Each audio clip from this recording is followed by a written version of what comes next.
Memories of the old El Paso to Columbus Road.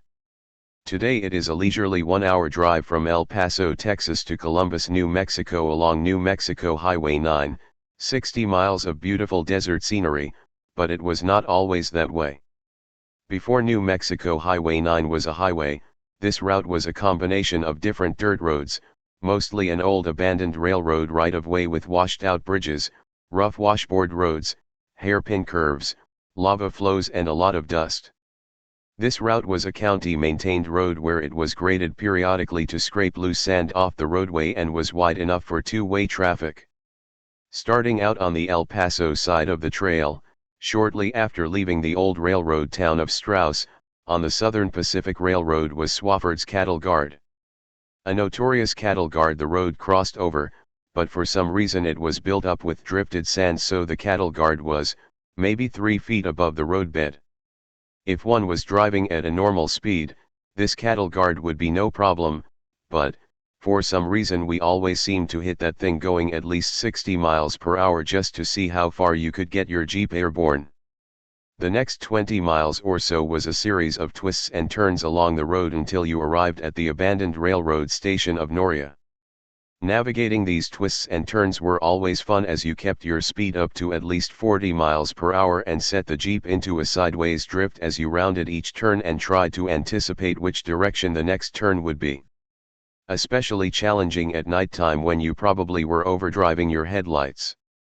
For some reason the idea of oncoming traffic never occurred to us. Then there was what we called Dead Man's Curve, an extra sharp curve that if you overshot it, you either got tangled up in a barbed wire fence or sailed over a 10-foot tall mound of sand with a mesquite bush on top. After Dead Man's Curve, things calmed down a bit until we arrived at the ruins of Noria. That was usually our first pit stop. Noria was a railroad town along the abandoned El Paso and Southwestern Railroad. Several old foundations and the remains of a water tank could be found there. Time to grab another beer out of the ice chest. Heading west from Noria, we would usually follow the railroad grade, a rough washboard road littered with railroad spikes and other sharp metal debris left over from the railroad. You were guaranteed to get at least one flat tire if you were not careful. After 10 miles of this, we would arrive at the abandoned railroad town of Mount Riley. Another pit stop and time to grab another beer. Just west of Mount Riley, were the dry lake beds. If we were feeling adventuresome, would take a trail to the south and follow the U.S.-Mexico border fence line road to Camel Mountain, otherwise continue along the old railroad grade to the town of Malpayas. This later route was faster, but rougher as the washboard road continued, crossing several ravines with washed-out bridges. As we arrived at Malpayas, we would leave the railroad grade, following a 2-track road heading south to the remains of the Birchfield Ranch and the U.S.-Mexico border, where we would follow the fence line road around Camel Mountain. From Camel Mountain to the old railroad town of Arena, it was a twisty road across sand dunes, where a S-shaped turn we called Double Dead Man's Curve was to be negotiated. Not bad heading west, but going the opposite direction, it usually caught us off guard, and there was always someone in our group that went flying across the desert because they were not paying attention. The last 15 miles from Arena to Columbus was a decent straight well-graded road that took us to Columbus unless it had rained recently. Then it was a gooey sticky mess of mud that required us to use 4-wheel drive low range, and we would usually wind up in the ditch a few times because the mud was so slippery.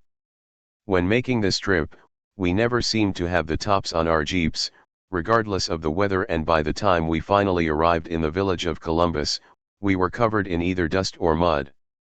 A round trip was usually an all-day adventure, and if we were making good time, we would take side trips along the route to places like Guzman's Lookout Mountain, where there was an abandoned cinder quarry, Indian Basin to look for pottery shards, or stop to investigate the many abandoned railroad towns along the way.